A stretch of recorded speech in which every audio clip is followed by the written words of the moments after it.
One was really a swinging delight, on a spree every night, but she sure didn't fight when he kissed her.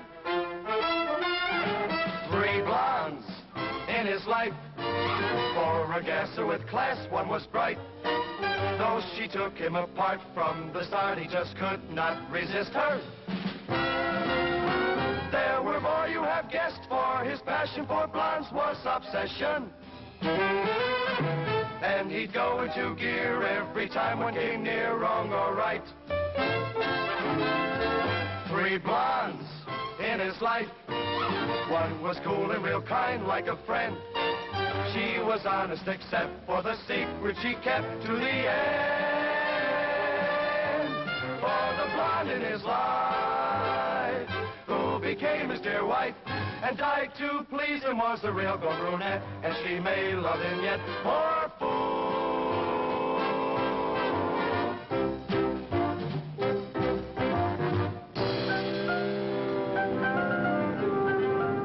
The jet age.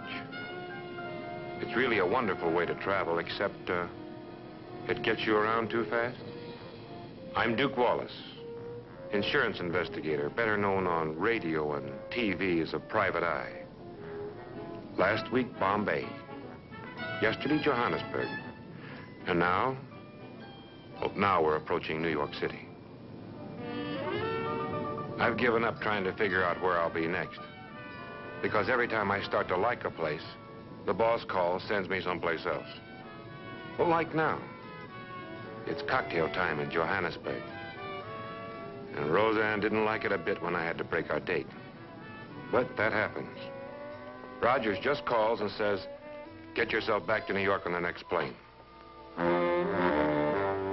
So here I am. I only hope his ulcers aren't kicking up again, because he can be most disagreeable. I got your message?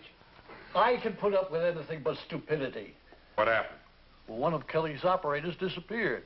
He mentions it casually in his report. Dear Mr. Rogers, one of our investigators, a William Collins, has disappeared. He told his wife he was going out of town on agency business. I assume there is no connection between his disappearance and the agency. This seems to be strictly domestic and no concern of ours. Seems, assumes. You get out to Los Angeles and find that man. Find him and fire him. And fire Kelly, too. Why Kelly? Collins' wife thinks that her husband went away on agency business. It doesn't matter that Kelly told her that he didn't. She thinks he did.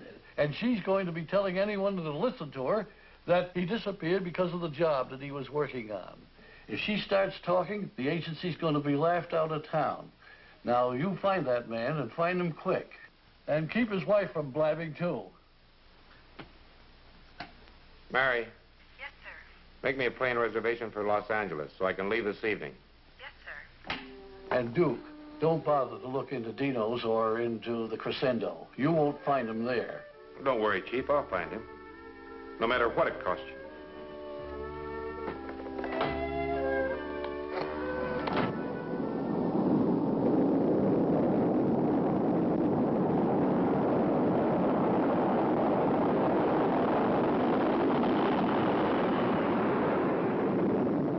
The least Rogers could have done was given me one night in New York. There's a redhead there that I'll never forget as long as I live. I may have to. Probably a blonde this week. In 4 hours, I'll be in Los Angeles. Los Angeles. Constance. No. Anne. Annabelle Hickson. From Mobile. She's a real peach in more ways than one. I think I'll call her first. Well, that is if I get a chance. Kelly will probably meet me at the airport with a bag of apples and start yakking about Rogers and never give me 2 minutes to myself.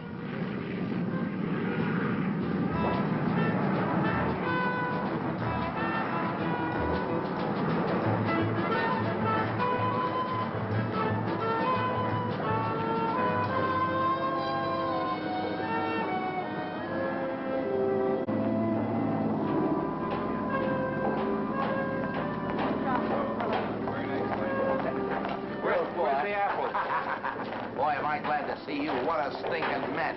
The old man cracking up? Yep. Good.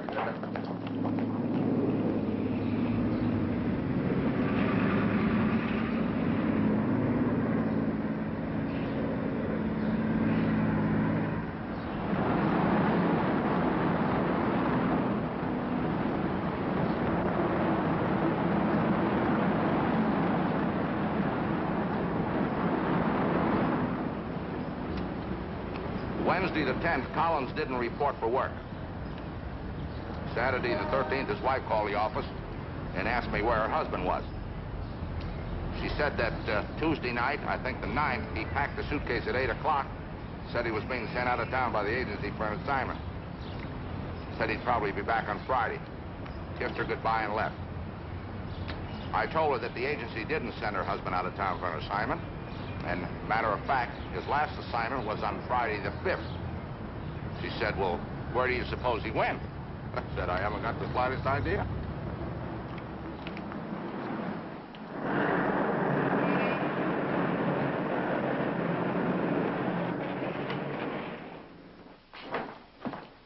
Anybody call me? No, Mr. Kelly. Welcome back. I've been waiting for you.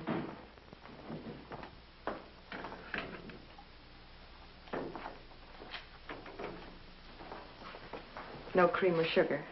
As usual? As usual. Thanks.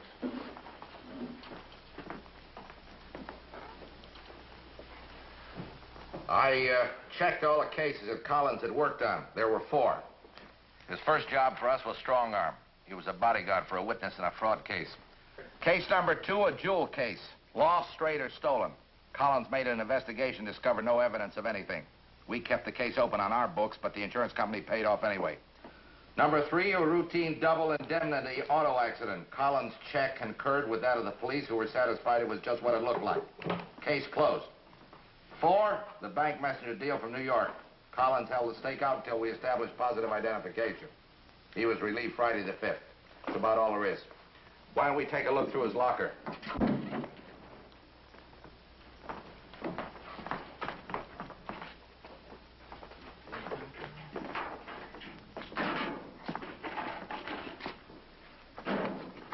Now, Monday and Tuesday, he spent here waiting in a bullpen. I told him I might send him to San Diego. Did you? Well, how could I? He didn't show up after Tuesday. Today's the 15th. That means he's been missing for 6 days. Very brilliant, my dear Watson. Yeah. That's his wife. Well, even in the snapshot, this is a very interesting woman. You never met her? No, but she sounds delicious over the telephone. You know, Collins might have taken a powder. He might have even taken a powder with another woman. But that other woman would have to have something that's not there. Boy, you know it. Was he ambitious? Well, isn't everybody? I mean ambitious for money. Well, he had expensive clothes. He went in for the finer things in life. You know, gold cigarette lighter, stuff like that. There's got to be money in this someplace. He had a lot to come home to.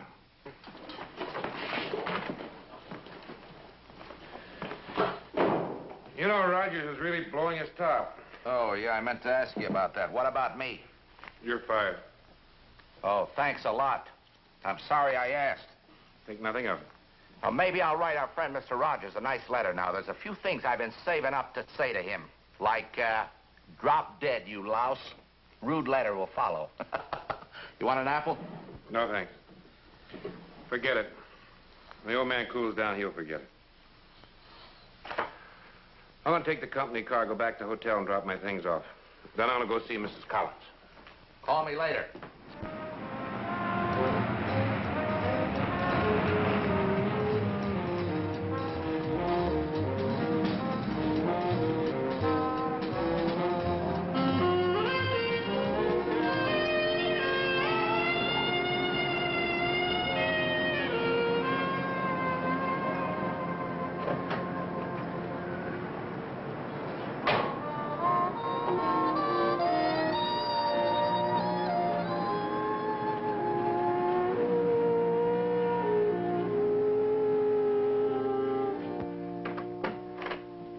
Hello.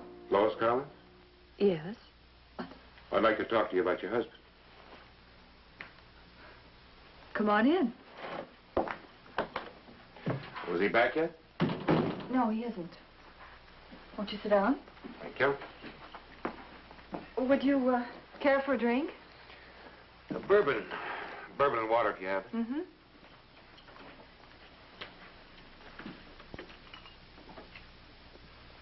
Do you want to tell me, or shall I ask questions? What do you mean? You and Bill happy together? I don't know what you're talking about. Were you?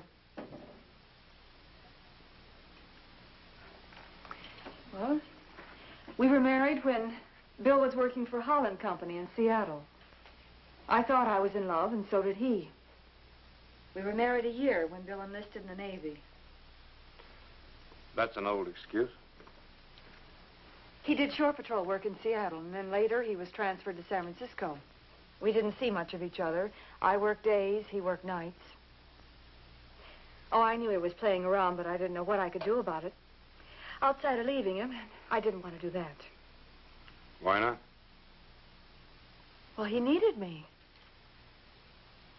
He always came back to me. I didn't want to hurt him. Yeah. Well, Bill was pretty wrapped up in some blonde singer. Well, by this time, I realized that Bill was obsessed with blondes. From everything I could piece together, all of his interests seemed to center on blondes. Is that why you became a blonde?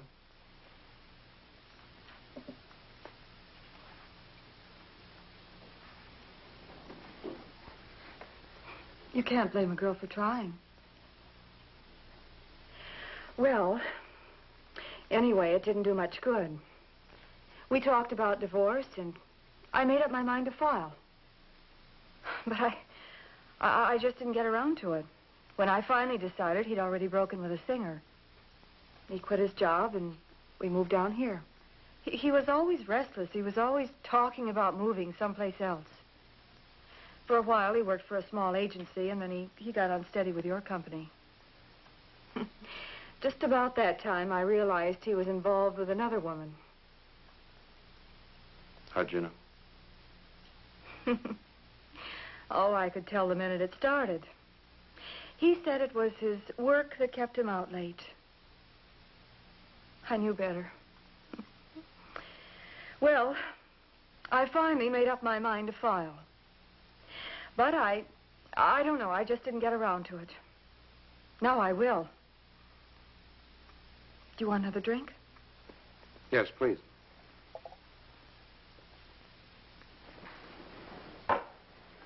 What makes you so sure that you'll go through with the divorce this time? You know, I'll tell you something I learned about him by experience. Women, just women, they didn't interest him very long, maybe 3 weeks or a month. Then he was home again until a new one caught his fancy. But if she was blonde and had money, could buy him things like that singer did, he'd stick around until they dropped him. But when this one drops him, he's not going to crawl back to little Lois. I've had it. Took you a long time to make up your mind. Yeah, I guess it did. I did everything I could to hold on to him. I even became a blonde. Didn't work. Maybe it's all for the best.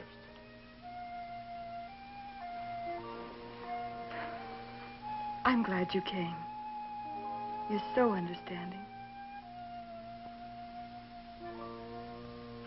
What does Collins want that he doesn't have?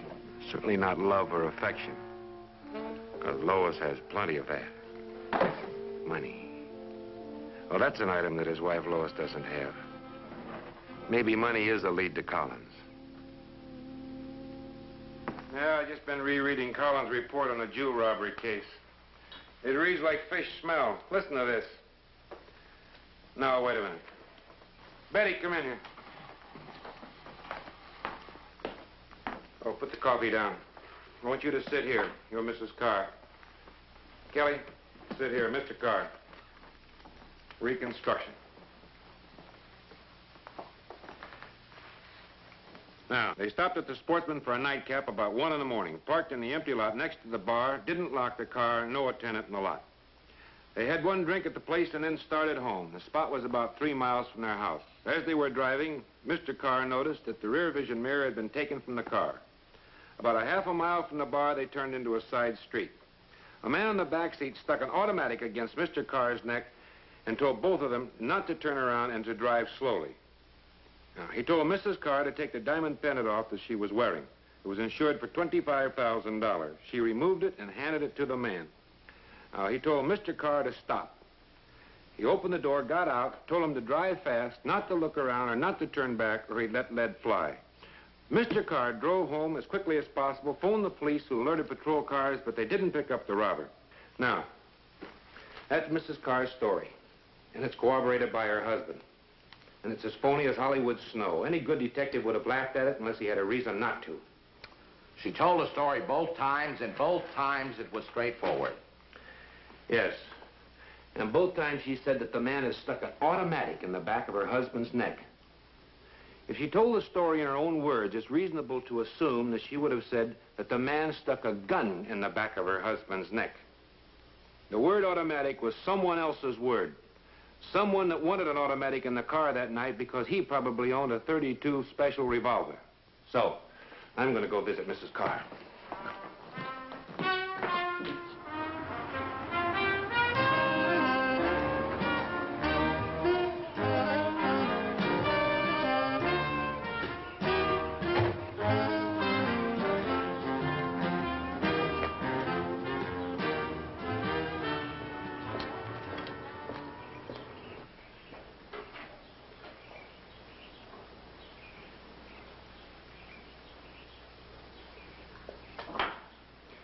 My name is Duke Wallace. I'd like to see Mrs. Carr. Mr. Wallace to see you, Mrs. Carr. Show him in. Won't you come in?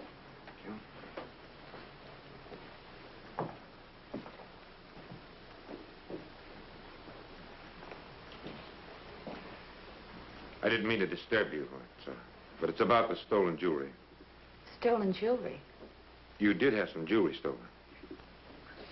Sit down, please. Thank you. You from the police? The insurance company. I don't understand. I received a check weeks ago. We never close a case until the jewelry's been picked up. Oh, the insurance company pays off, but we keep working.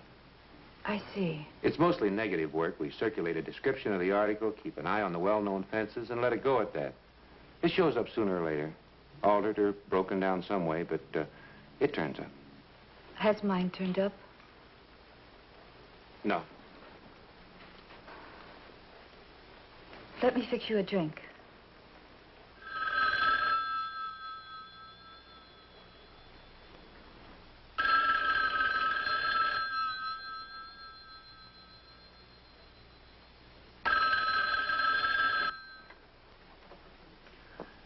Oh.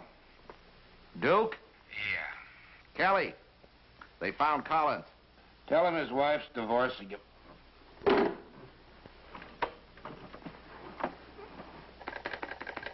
Operator, you cut me off from room 24.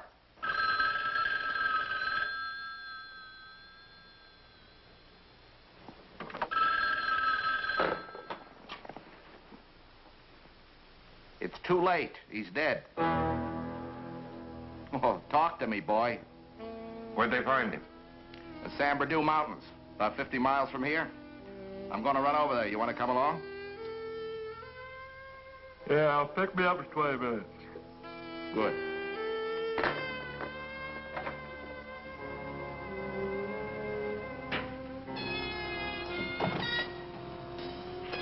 How did Collins die? I don't know a thing about it. All I know is the body was found in a cabin. The phone connection was very bad.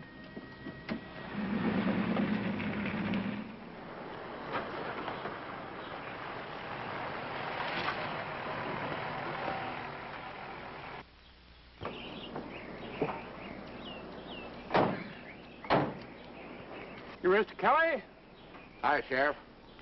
This is Duke Wallace from our eastern office. Mr. Wallace, Yeah? you better ride with me. They're still working on the road. It's dangerous. Your car will be all right over there.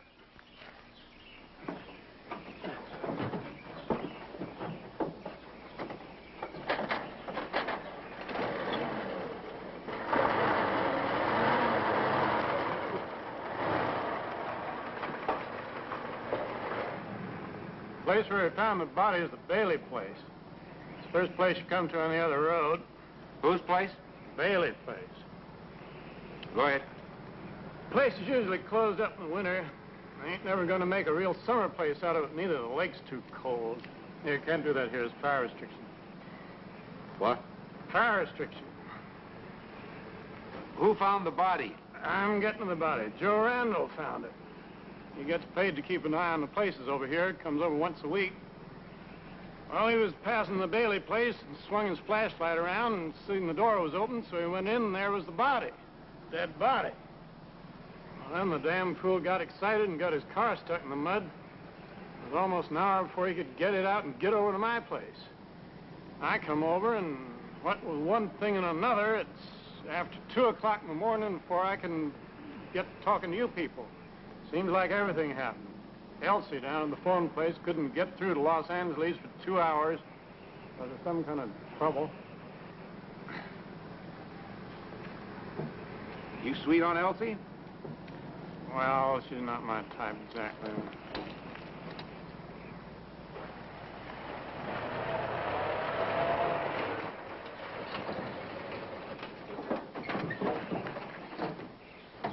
What do you call this side of the lake, Sheriff? Lakeview. Lakeview. So didn't Collins spend a week at Lakeview with a fraud case witness named Bailey? Yeah. First thing we get back to the office, let's check the file on that case. Getting anything?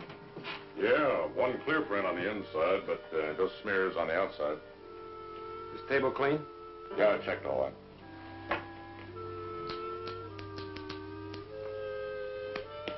Did you get anything off of this? Oh, I couldn't get much. No.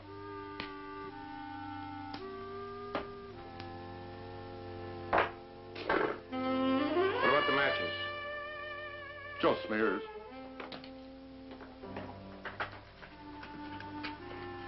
In fact, I've checked everything in the house now. I think I better go out and check the car.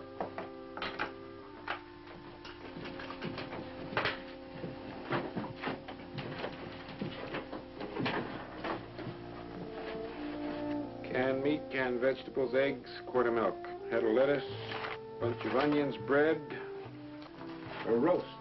Now, if you could only cook. Is that important?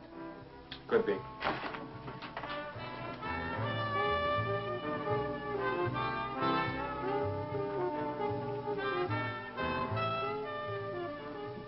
Plenty of Collins' effects around, but no sign of anyone else. But a woman's got to figure in this somehow. The lighter, matches, and the groceries. They all point to it.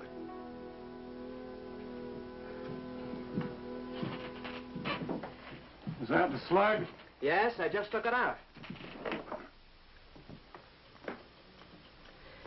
I'd say it came out of this gun. Ballistics have to show if that gun was fired recently. They'll tell us if that slug matches that gun. Any prints on the gun? One clear set. You set the time of death? Matter of days. Early Wednesday morning, a possibility? Possibly. We'll take the corpse to town for an autopsy. We'll know a lot more then. Are you all through in here? What about the car? They're working on it now.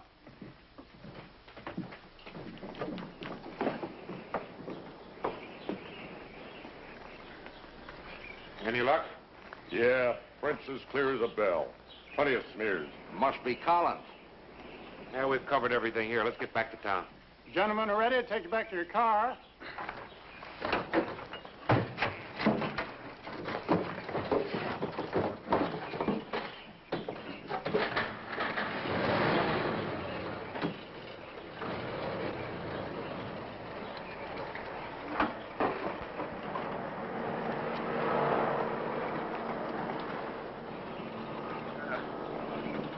Well, thanks for your help, Sheriff. On day's work.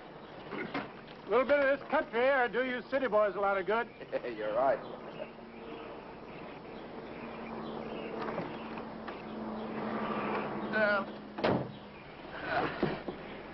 Why don't we find out how good this country air really is, huh?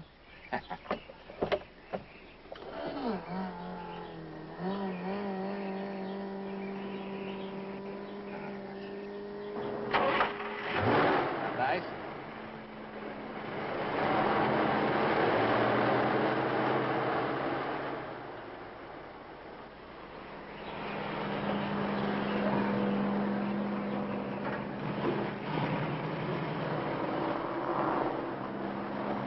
Kelly, Yeah. what about the blonde that was at the cabin? What blonde? The blonde that was with Collins at the cabin. Look, what did you find to prove there was a blonde? Several things. For instance? Take the groceries. A man would buy canned meat, canned vegetables, the eggs, milk, bread. Might even buy chops or a steak. But a woman would buy green vegetables, make a salad. And a woman would buy a roast. Oh, come on. What about the blonde? Oh, then there was the book of matches and the cigarette lighter. What about the blonde? The cigarette lighter didn't work very well. It needed fluid. To a man, this would be a challenge. Try it several times. If it didn't work, he'd turn it upside down, he'd shake it. He'd make it work if it was possible. A woman wouldn't bother. She'd try it a couple of times. If it didn't work, she'd use the matches. And there were several used matches in the ashtray. Now, the book of matches smelled like they'd been in a woman's purse. The scent of a light perfume, usually worn by blondes.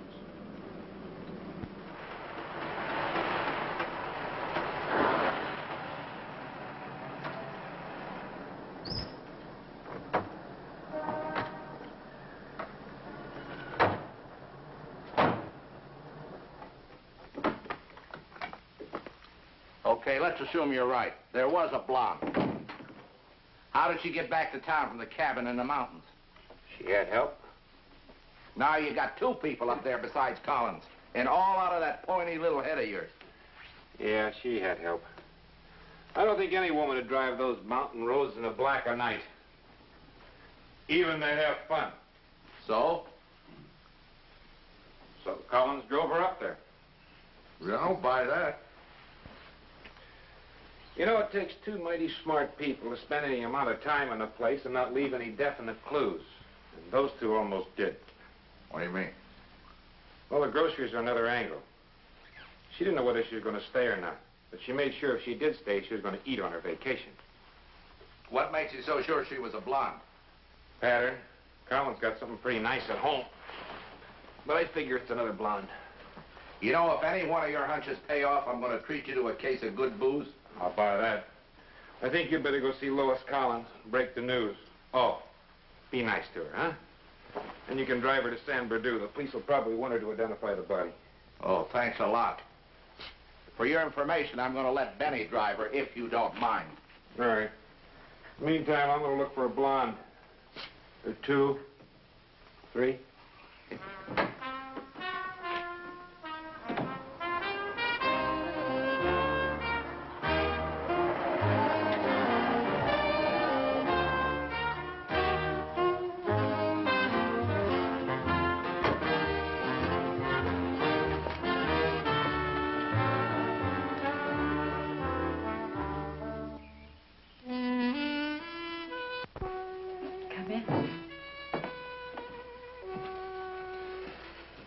Bill Collins was murdered. Murdered? Oh, no. Honey, you should have asked who's Bill Collins. But I know. The detective. The one from the insurance company. Of course I know. Well, according to our report, you only saw him twice. And neither time for any longer than I've been here. And that was several days ago. If I left now and tomorrow morning somebody told you that Duke Wallace had been murdered, you'd ask, who's Duke Wallace? I remember Mr. Collins. Well, I'll buy that. But not from the two times that he talked over the case with you. Maybe other times when the two of you were alone together. I don't like that implication, Mr. Wallace. I don't either. But I've got a very strong feeling about you. And I don't think that Collins just walked up to you on the street and out of a hot brain flash said, Sweetie, you've got a jewel. Let's rig a robbery. You'll get part of the take, and the insurance company will give you a new jewel. No, I think the two of you are real palsy I together. think that I don't have to stand here and listen to your ravings, Mr. Wallace. You don't have to listen to anything. But I'll tell you what we are going to do. We're going to dig. And we're going to find out when, where, and just how well you knew Bill Collins. And we're going to find out where he might have been the night of the robbery. And then we're going to find out how much you needed the money. Or maybe how much your husband needed the money, because he may have been on the game, too. And then we're going to find out if Bill Collins got nasty and you had to pay him off to shut him up. And then we're going to see if you were at Lakeview. And if you were, we're going to hang a murder rap on you. No, sweetheart, you don't have to listen to a word I say.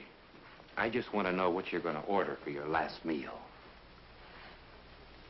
You really don't have anything. Even if you find that I knew Bill Collins before, it wouldn't prove a thing. He was murdered, Mrs. Carr. Martha, can I call you Duke? Sure. But Bill was murdered. I'm sorry. I liked him. But I don't know anything about any murders or jewel robberies. Where were you Tuesday night, the 9th? Well, it's kind of a silly question for a girl who doesn't keep a diary. Maybe you should. Try to remember. A week ago tonight. Oh. That's the night I took my husband to the airport. Trying to remember what I did. What time are you most interested in?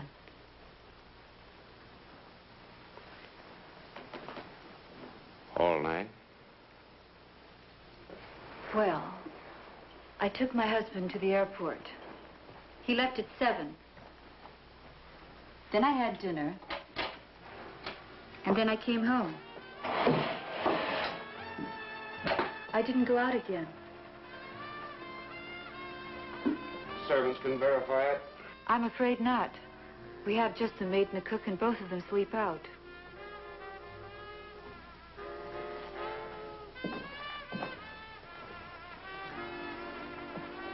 So I'm afraid I haven't an alibi. You have everything else? Yes, you have motive, opportunity, and you're smart enough for the part. You can't be serious, Duke. Let me fix you a drink. Bourbon? Husband back yet? No, he's still in New York. He won't be back for 10 days or so. Isn't that wonderful? My time is my own.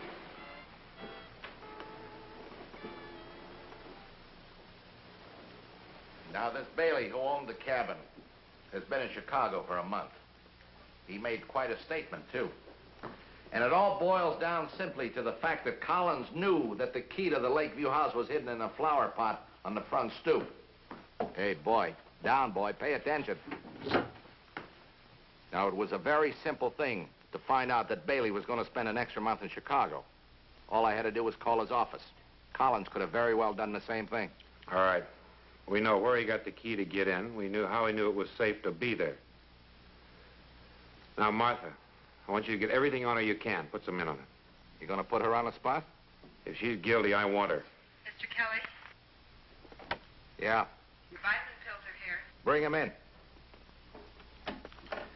You know, if one of Collins' reports stink, they all stink. So I'm going to read you the Fortner accident report. Oh, please, not again. I've heard it too many times. I got a better idea. Let the doll read it. We'll both listen to it. Go ahead, honey. On the 24th, the Fortners spent the evening at the Club Casa. They were known there. They came out of the club about 1 in the morning, and the attendant brought their car. Miss Fortner started to get into the driver's seat, saying that Fortner was too drunk to drive. He objected. She insisted, and finally, failing to get her way, went back into the club and phoned for a taxi. Fortner drove off alone. Mrs. Fortner had kept the cab waiting while she had 2 or 3 drinks with some friends. The friends turned out to be 2 men she'd never met before. She was in the cabin on her way home about 15 minutes after Fortner had gone. Hold it, honey. Hey, boy, you know you could be arrested for what you're thinking? Go ahead, dear. The police reported that one of their patrol cars had passed Fortner, and the men had recognized the car. The police said there was nothing erratic about Fortner's driving when they saw him. Fortner had apparently driven without incident right to the street that bordered his home, but there, instead of making the turn off into his driveway, he plunged through the guardrail at the end of the street and over the palisade, a drop of 65 feet. He was dead when they removed him from the car. At the time of the accident, Fortner was 62 and Mrs. Fortner 30. Mr. Fortner's estate was about $500,000, not including the $200,000 from us for the accident. That'll do, dear. You can take the rest of the night off. Good night. Good night.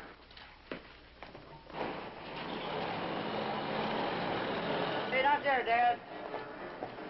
Yeah, sitting out here, man. I want to talk to you. You know the Fortners? Sure, I know them. They used to make it in here quite a bit. When was the last time you saw them? Oh, let's see. Yeah, I remember. I think it was the night of the accident. Yeah. Oh, it's funny, man. Like Miss Fortner wouldn't ride home with her old man because she said he was too crocked. Was he drunk? Well, I've seen him worse, you know. She ever refused to ride home with him before? No. Ever? Look, man, like, I don't know about the times I saw him, you dig? But she never pulled that jazz before that I know about. When the other detective talked to you, did he ask you about this? Which detective, man? The private eye. Yeah, he asked about it. Just like you're doing now. And he asked me if I was sure. And I told him just what I told you. Thanks. I'm here, thanks. You ever watch television? Yeah, like it's a club, man. It's a club.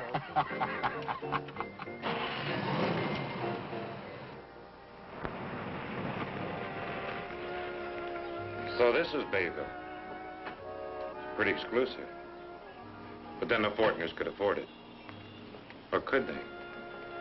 If Helen Fortner is involved with Collins, maybe this is my money motive.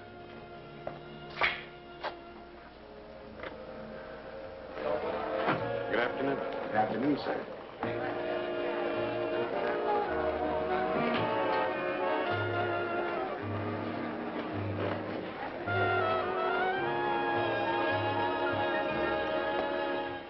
Bourbon and soda.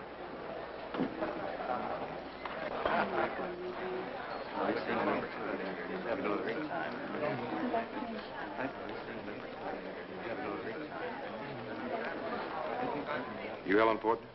Hello. We met before? Oh, you're handsome. Do you know me? I mean, do I know you? No, but you're going to. It's wonderful as long as it's fun.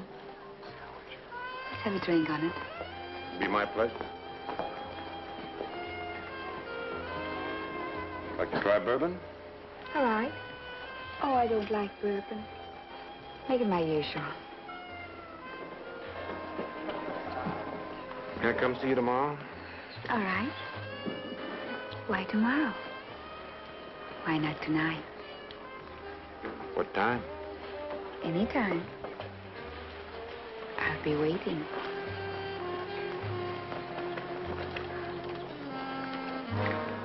It takes an olive and a twist of lemon to make a good martini.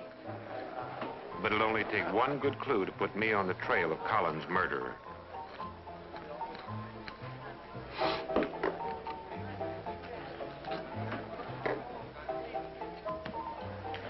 You're sure the Fortners never came in here with anyone else? They were good customers. And I'd remember if there was anything different or out of line. I told you the same as I told the other detective. Fortner's always left together. Even when he got pretty well oiled, he always seemed to be able to get home. And she always left with him. Thank you for the information.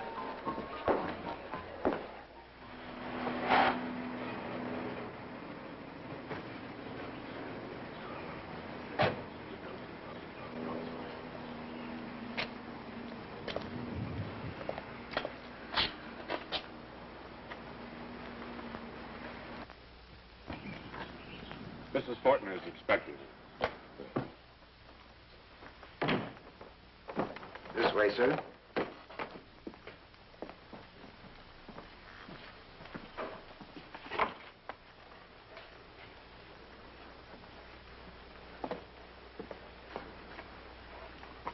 Mrs. Fortner was expecting me.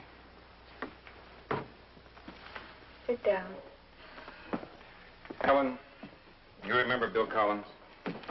Oh, yes. That nice man I met after the accident. A detective of some sort. He was so sympathetic. He's been murdered. Oh, what a shame.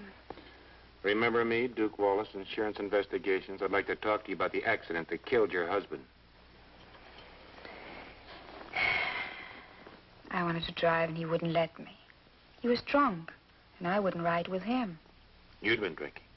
Oh, yes, but I could have driven. Your husband usually drink a lot? Duke, I'm not a child. I understand that you have to ask questions, and I'm trying to help you. But don't treat me as a child. I'm sorry. It's all right, dear. Is that all?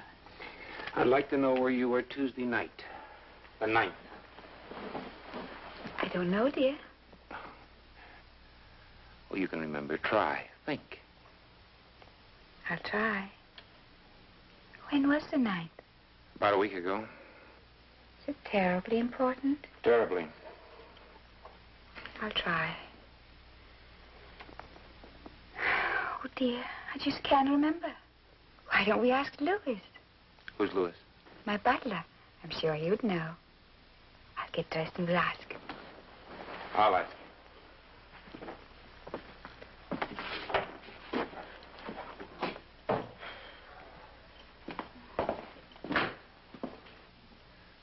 Louis? Yes, sir. Can you tell me where Mrs. Fortner was on the night of the 9th? I'm afraid I can't discuss Mrs. Fortner with you, sir. You can and you will. In the first place, there's a murder involved. In the second place, if you don't talk to me, you'll talk to the police. Besides, Mrs. Fortner told me to ask you. Very well, sir.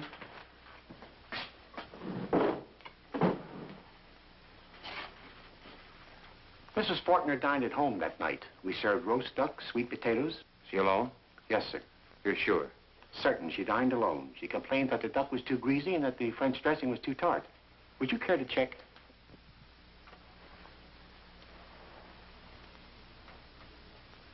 You keep a schedule like this on every meal? Yes, sir. My wife's system. She cooks. This way we can assure variety and correct any errors.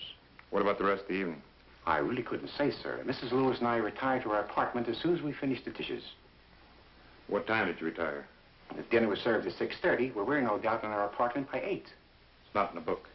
No, sir, but I don't remember anything unusual about the evening, and that would be our routine. Mrs. Fortner go out? Our apartment's on the far side, sir. I wouldn't know. Louis, you're going to talk.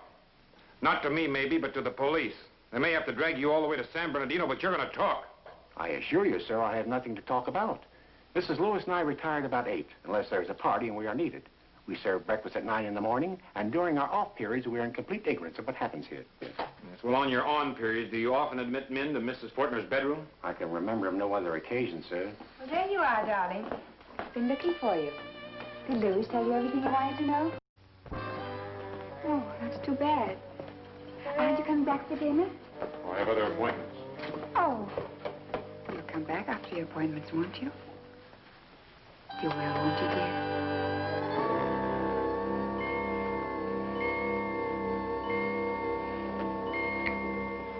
All right. See you at 7.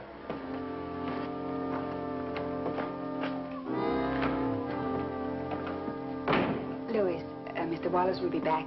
Serve at 7.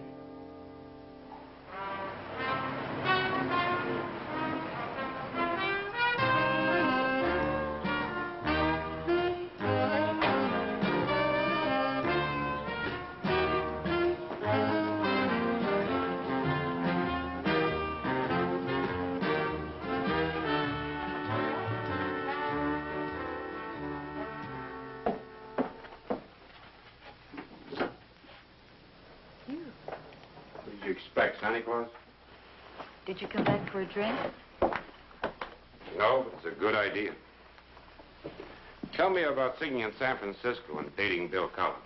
You're determined to be unpleasant. Why? I'm determined to get some truth into our little conversation. Bill Collins was murdered. And while I personally don't give a hoot, it reflects on the agency, and they're going to pin it on someone. In my book, you fit the part. And because I knew him in San Francisco, you'll frame me? No. Because you and he rigged a robbery, and he wasn't satisfied with his 6,000. 6,000? He chiseled you. Look, Duke, you know I knew Collins in San Francisco. My husband knew I wasn't Sweet 16. And he knew about my friendship with Bill. The robbery. You're too persistent. How does your supposed robbery connect me with the murder? You needed money. A sizable amount of money without your husband knowing about it. Probably gambling losses, the horses, the racing form that I saw you with. So you found Collins, or he just happened along, and the two of you arranged a robbery. He cheated you, you pulled it off, and he covered it by investigating. And by chance, he was assigned to this case. No. We used 5 full-time investigators. And Collins knew how to pick a time when the other 4 would have assignments and he'd be free. He knew he'd get the case. There wasn't a chance of him missing it. Well, go on. Well, about a month later, he put the bite on you for more money, and you paid. Why would I pay? So he wouldn't tell your husband? Well, he'd expose himself, wouldn't he? Only to your husband. And Mr. Carr wouldn't let you go to jail. He'd give you hell, probably, but that wouldn't bother you half as much as the fact that he'd had a hold on you. Something to control you with. Am I boring you? No. Go on with your pipe dreams. When Collins put the second bite on you, you paid, but you put a stop to it by luring him up to Lakeview and shooting him.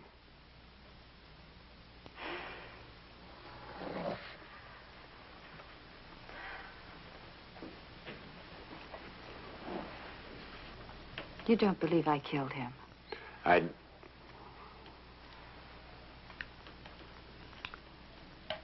No. Where did I get the money? Somebody smart took Collins to Lakeview. You're smart. If I paid him, I must have had money. And if I had money, I didn't need the robbery I was paying him to keep quiet about. We'll keep digging.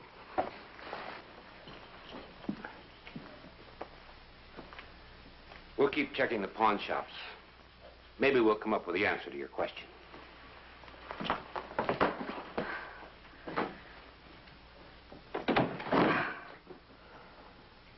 Thank you, Louis. That'll be all. Thank you, madam. Good night. Good night, sir.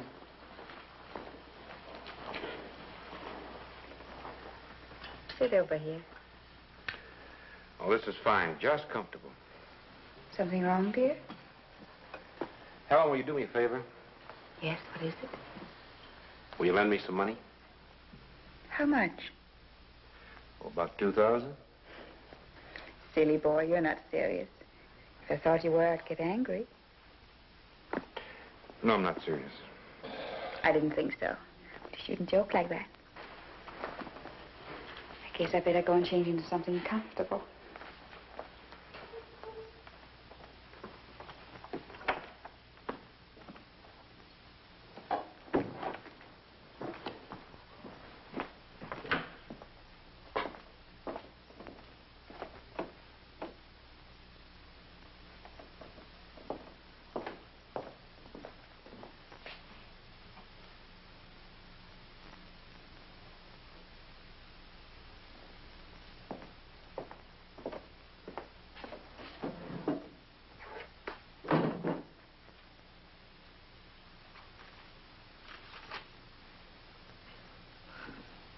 Potatoes not so hot. Dressing good.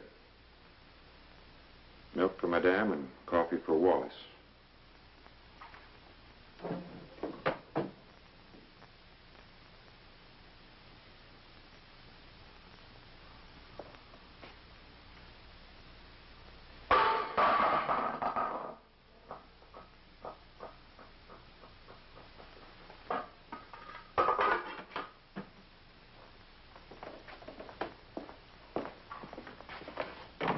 What happened? I dropped a pan.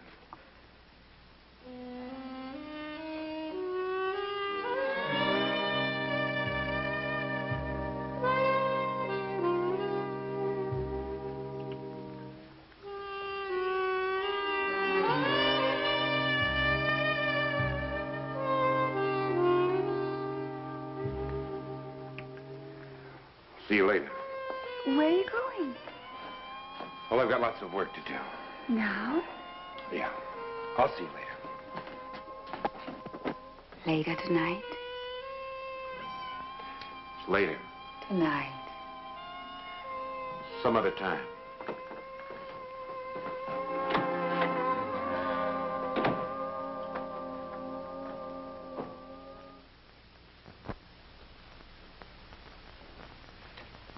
What did you hear from the San Bernardino police? They liked the suicide angle. Did you think of it, Duke? For a minute.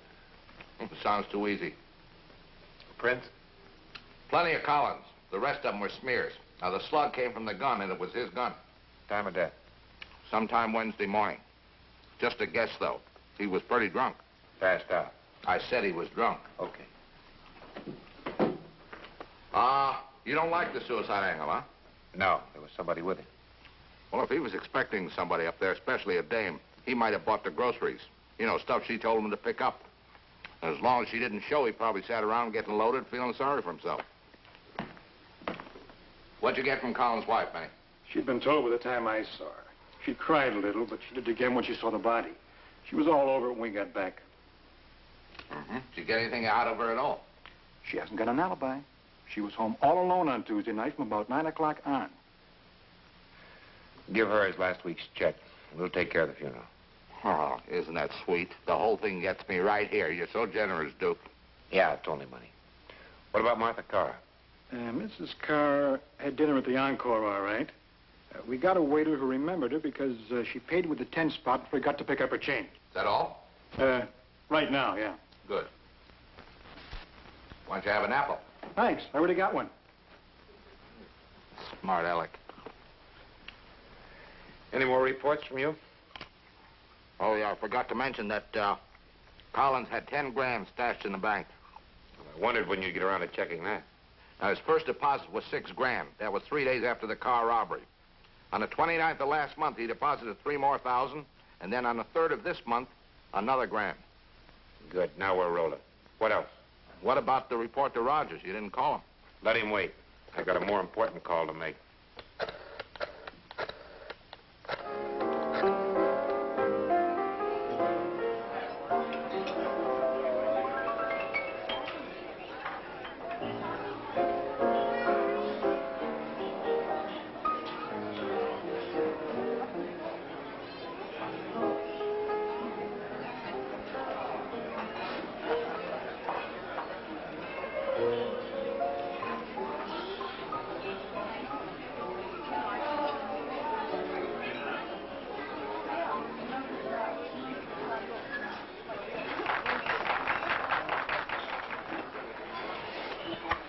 I think you're very brave.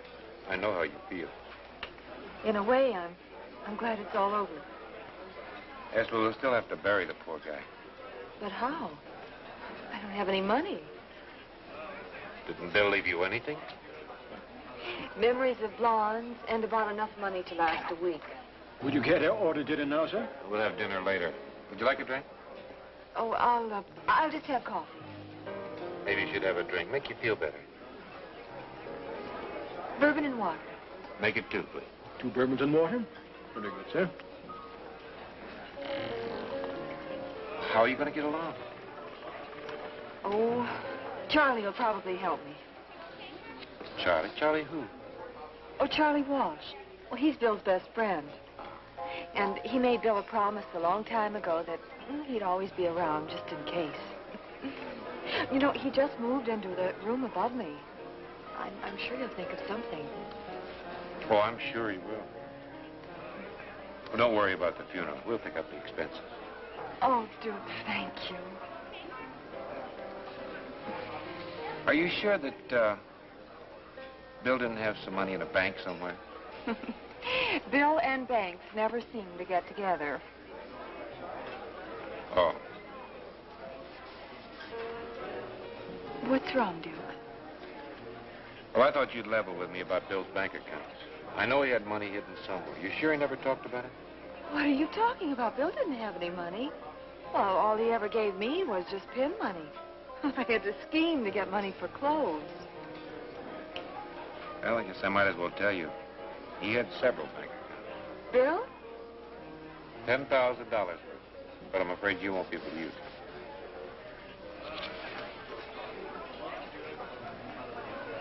So what? Money isn't everything.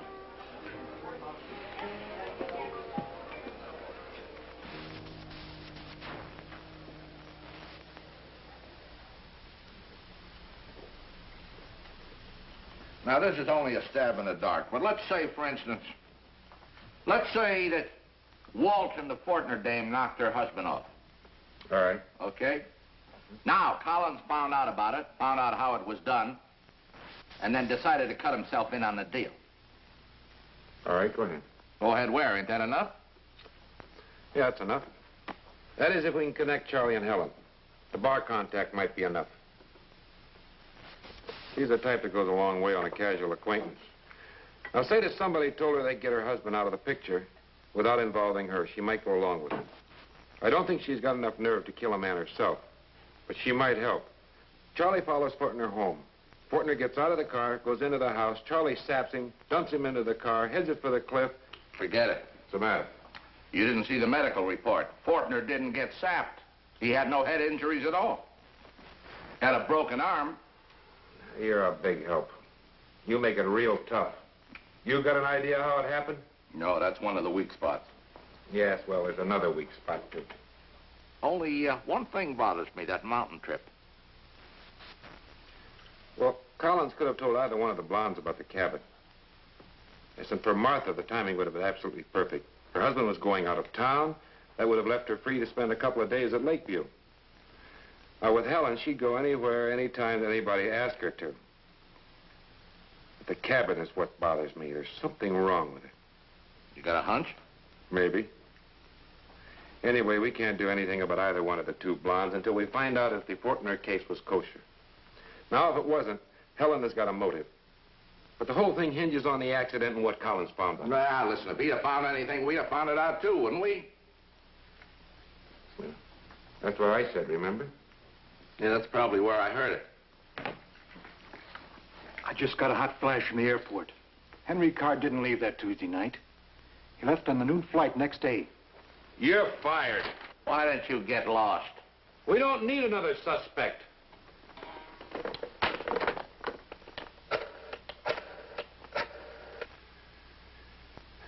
Hello, Martha.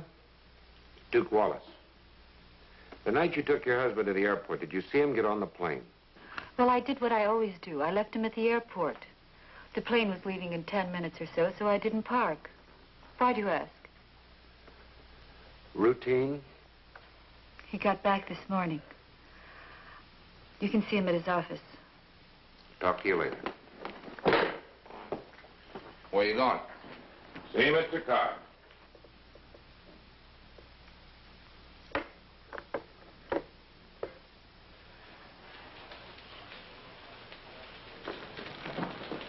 Yes?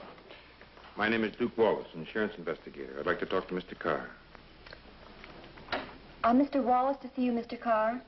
Send him in. Won't you go in, please?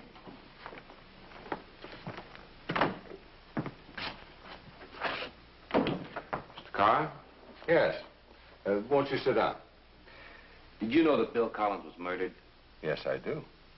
I don't see what possible connection I could have with the murder, Mr. Wallace. Well, the possible connection is the fact that you didn't leave for New York on the plane when your wife took you to the airport. Well, That night, a man was murdered. And the man that was murdered knew your wife. What are you trying to get at? Well, the thing I'm trying to get at is the fact that your wife knew the man that was murdered.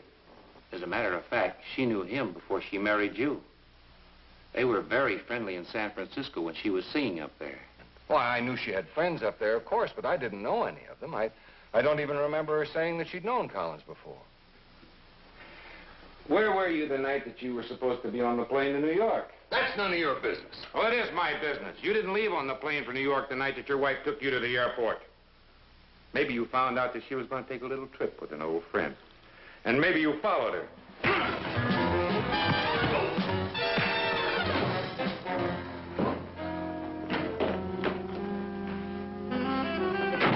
Darling, what did he do to you? Are you all right? Sweetheart, are you all right? Oh, Well, Ted. now I know where your Mr. Carr was the night he was supposed to be on the airplane. What did you do to him? I'll bet it wasn't the first time he wasn't where he was supposed to be. See you sometime. Get out of here! Oh, your poor head. Poor head.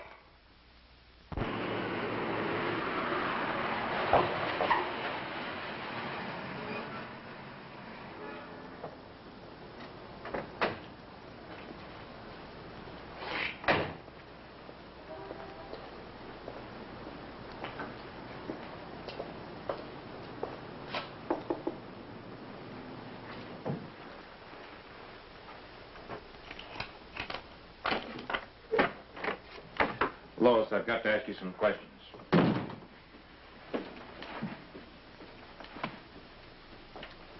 Well, I hope I didn't interrupt anything.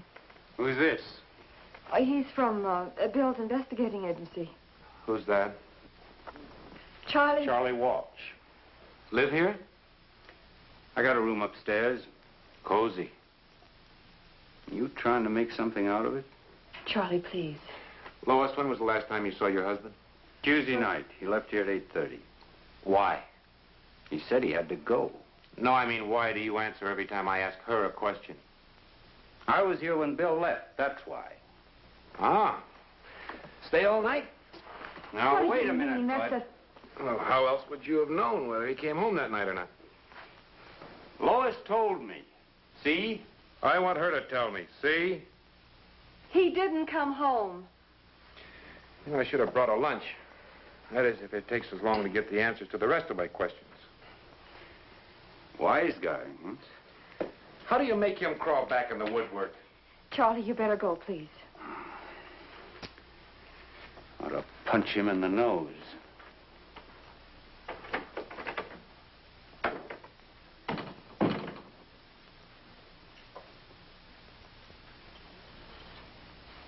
You know, you should be a lot nicer to him. Why? Because he could make a very bad enemy. Know anyone who wouldn't?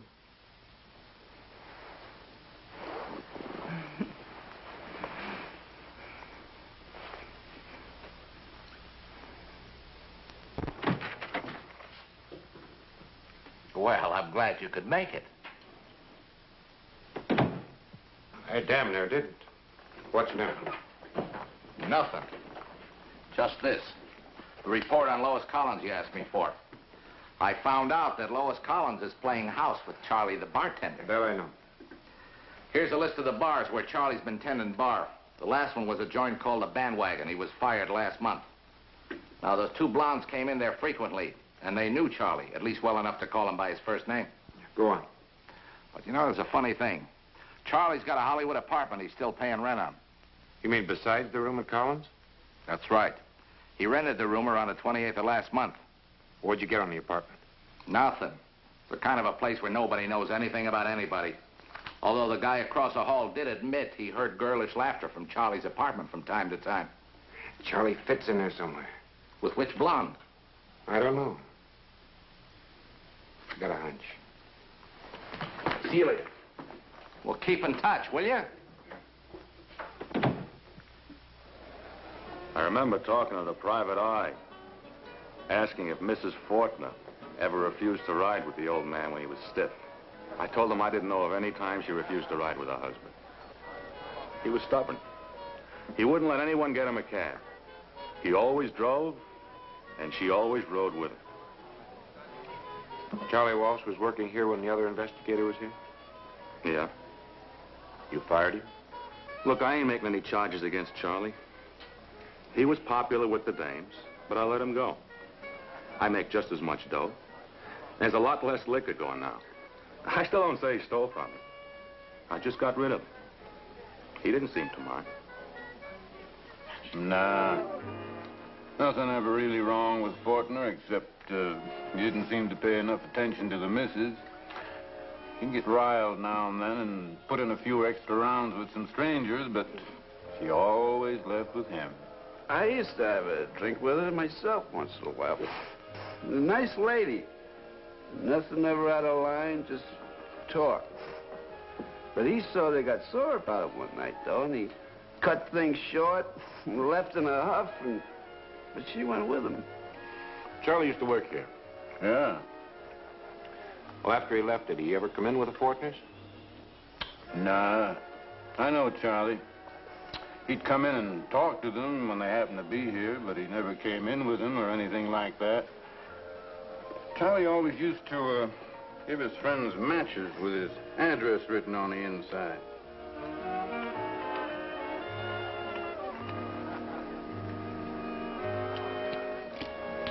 Thanks a lot. Yeah. It's been a big help. Thank you.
I want to talk to you. What about? Mrs. Fortner.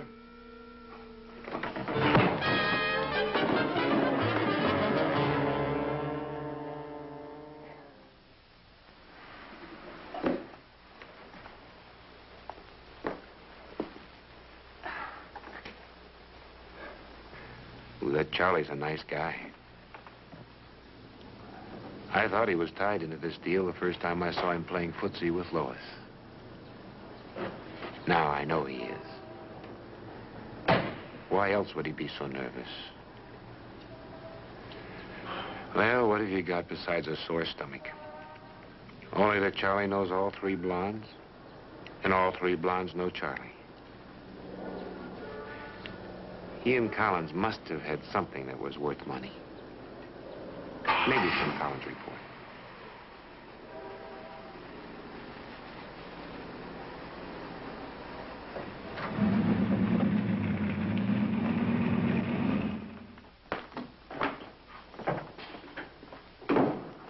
Did you find him? He's waiting for you now. Thank you. Where was Collins the night of the Fortner accident? He was waiting in a bullpen. The record shows that. What, at night? That's right.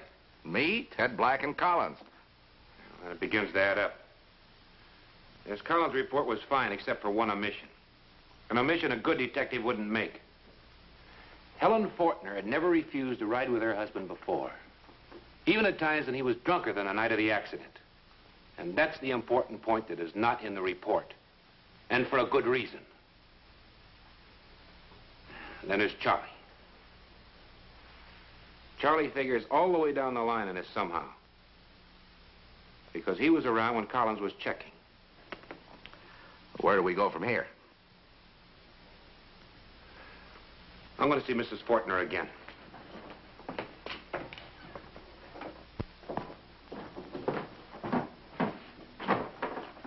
Good evening, Louis. Mrs. Fortner's not at home, sir. I'd like to see your book. My book? The Venus. Yes, sir.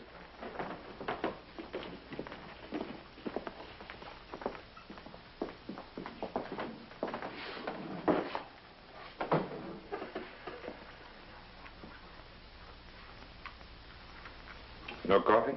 Not for Mrs. Fortner. Mrs. Fortner doesn't drink coffee. No, I didn't think so. Did you hear me banging the pans around in here last night? No, sir.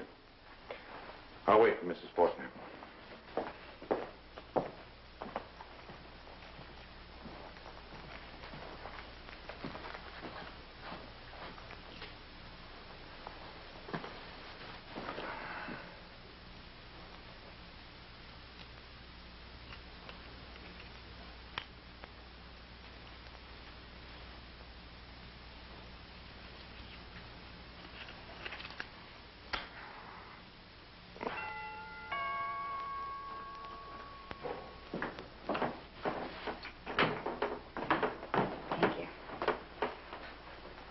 Well, let's have some drinks.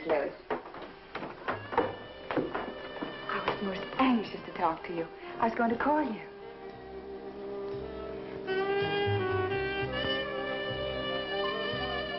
Are you going to have dinner with me tonight, darling? No, I thought I'd take you out. Oh, in that case, Louis, no dinner. And I won't be needing you for the rest of the evening. I was so anxious to talk to you. What about?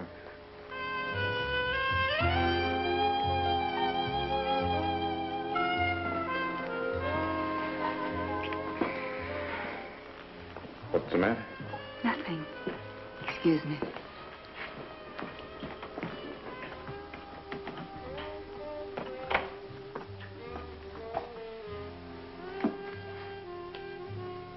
Helen, you're in danger. Don't be silly, darling. I enjoy danger. Better grow up. I'm talking about the police. They're bound to catch up with you sooner or later. I haven't done anything. You're not being very nice.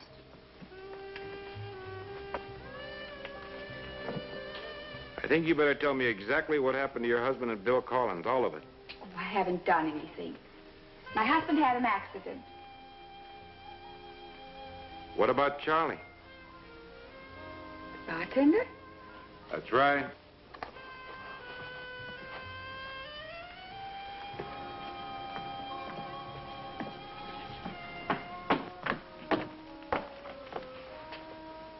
He was a nice boy, but I haven't seen him since he left that bar.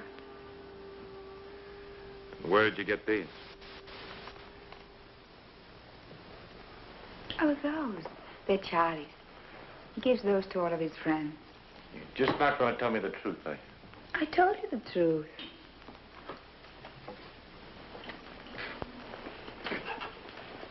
I wasn't very nice to you last night. I thought you were. No. You wanted some money, and I didn't give it to you.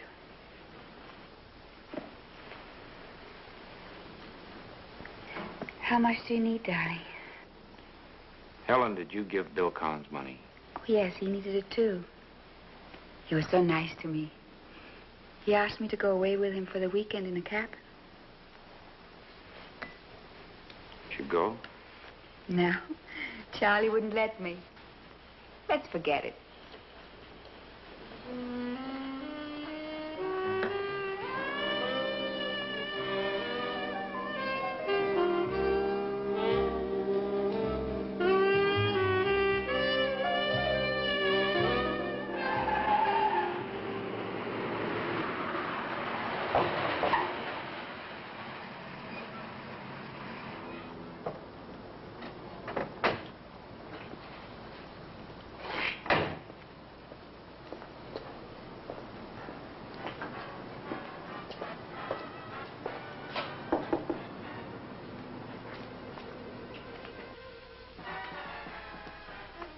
Charlie? Duke.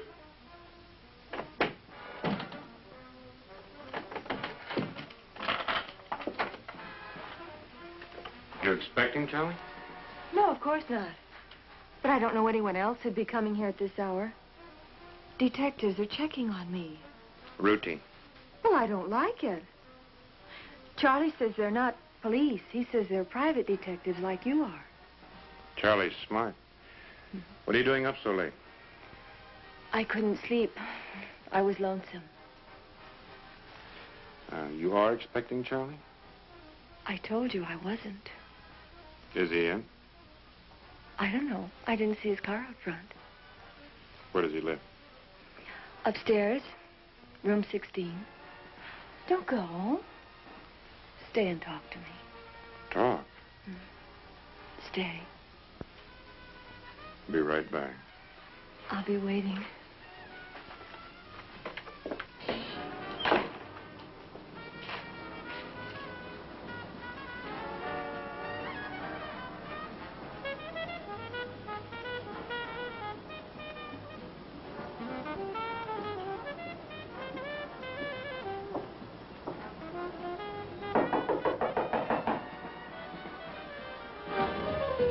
Yes? Open the door. Who is it? Duke Wallace, I want to talk to you. Hello, Peeper.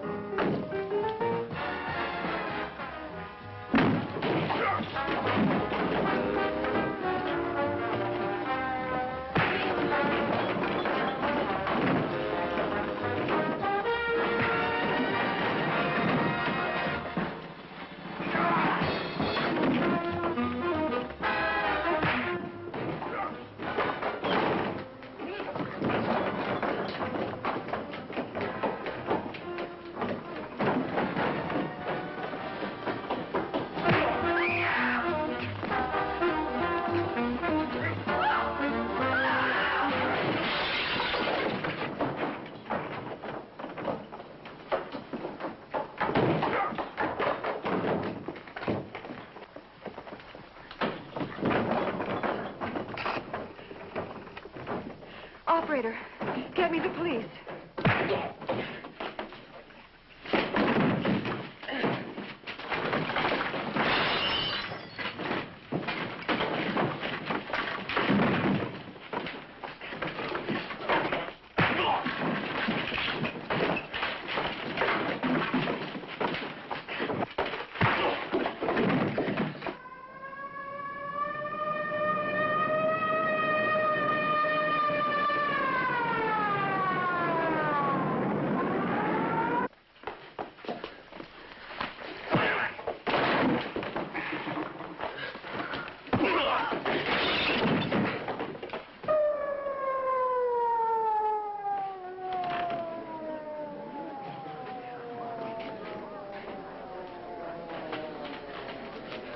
All right, folks, let's through here. Come on, stand back. Let us through.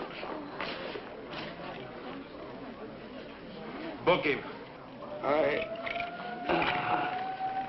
I want a doctor. Who are you? Duke Wallace, International Insurance Investigator. Book him. What's the charge? Suspicion of murder. Any accomplices? I'll come down and prefer charges. He's all right.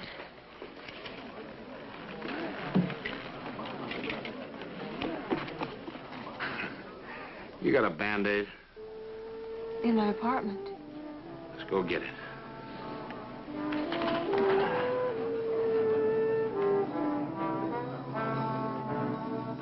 Helen first met Charlie in the bandwagon. She wanted to get rid of her husband. Charlie wanted to make it permanent. Helen put a Mickey in her husband's drink and then refused to ride with him. He got sick and passed out near the end of the dead-end street. Charlie, who had been following in his own car, pushed Fortner's car over the cliff. He told Helen later how it was accomplished. All right, type it up and check my reservation for New York, will you? I'll do it right away. You know, the thing that bugs me is why did Helen squeal on Charlie? Well, she didn't mean to.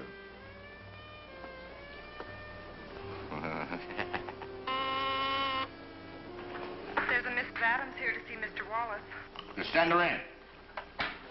Got company. Sit, Adam. Sit prettily.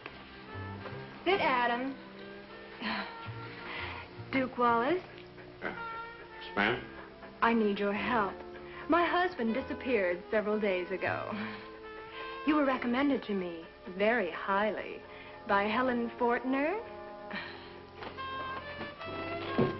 Where'd you say you live? I'll take you.